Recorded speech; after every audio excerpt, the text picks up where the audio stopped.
So Action Live is all about creating actions and monitoring those actions. So let's have a look at creating a new action. On the action page, I'm going to click the Add New button, which opens a form to fill out. Let's go through this form step by step. Firstly, who is the action for? An action can be for yourself or another member of staff. Let's create an action for Felicity, one of the staff in my department. We can simply type Felicity to find the user in question. Next, we decide who owns the action. This defaults to my user, but you could search for another member of staff as the owner. Owners can do things like set the action as completed. Now we need to give the action a short title, a brief summary of the action. Each action requires an action type. These can be created by the provider and essentially provides a way to categorize actions, which is great for reporting. Different users can be given different permissions to add different actions. For example, strategic actions could only be set by the senior management team. Then the action itself. This is a rich text area, so you could format as appropriate as you would do in something like Microsoft Word. Optionally, tags can also be added. This can be used to add cross-college themes, which may cross action types. Examples could include achievement, value added, work experience, retention, attendance. Of course, actions may cross multiple themes, so multiple tags can be added. These can then be reported upon, for example, all actions related to achievement. Then set the date when the action is due. This is used by the system to remind staff regarding upcoming or overdue actions. Actions live within an element of your organisational structure, for example, department. The system works out which department the action will live in based on the staff, but this can be overwritten as appropriate. Optionally, an email can also be sent out to who the action is for, which will give Felicity a direct link to the action itself. Once done, simply click Save. Now we're going to log in as Felicity and see what she can see.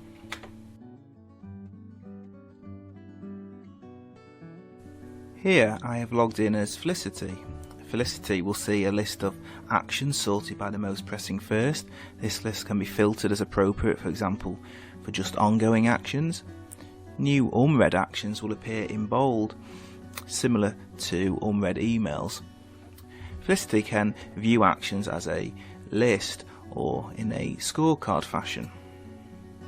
An overview of each action is displayed, for example, when the action is due, who owns the action, who the action's for, the title of the action and the action type, as well as the starting characters of the action itself, with the tags associated with the action underneath. Felicity can click into the action to see more details and add progress comments by clicking on the ellipsis button. This will open a pop-up form with an overview of the action itself. From here, the user can add progress comments to discuss ongoing progress.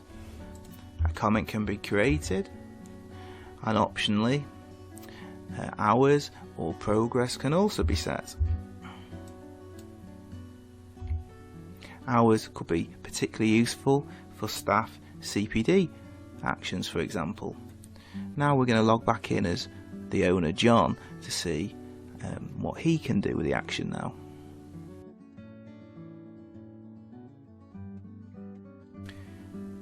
Now if we log back in as John, we can see that a comment has been made and they can quickly view that comment and, if appropriate, add their own comments to the action.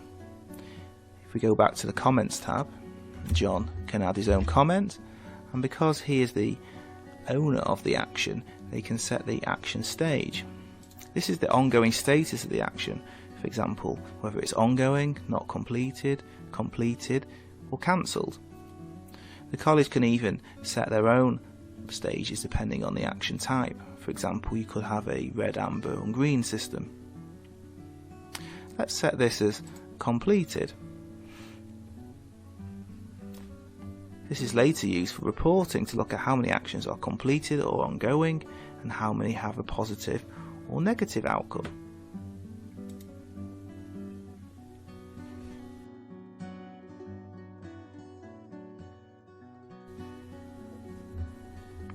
I would like to show a few extra action features.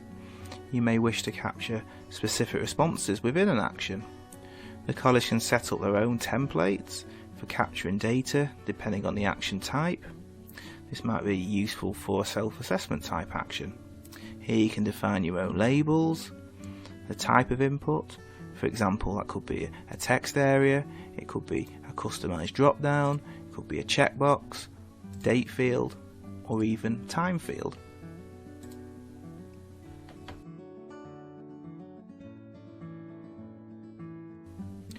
The last feature I would like to show is joining the action with key performance indicators. Within the action you can define KPIs and their targets and then monitor these targets over the lifetime of the action.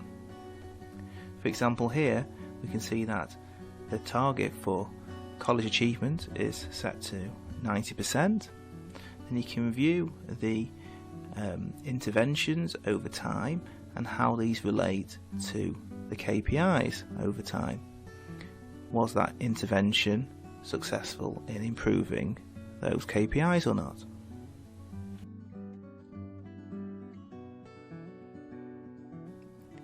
There are lots more features in Action Live, but hopefully this gives a quick overview of the main features. Now a quick look at how this links with reporting. Action Live ships with a default dashboard, but at System Live we can supply customised dashboards for your provider. When we first go into the dashboard, we will see an overview of the entire college. For example, the split of how many actions are not started, how many actions are ongoing or completed, and how many actions have a positive outcome. We can then use the filter to restrict the data. For example, you could look for a specific department,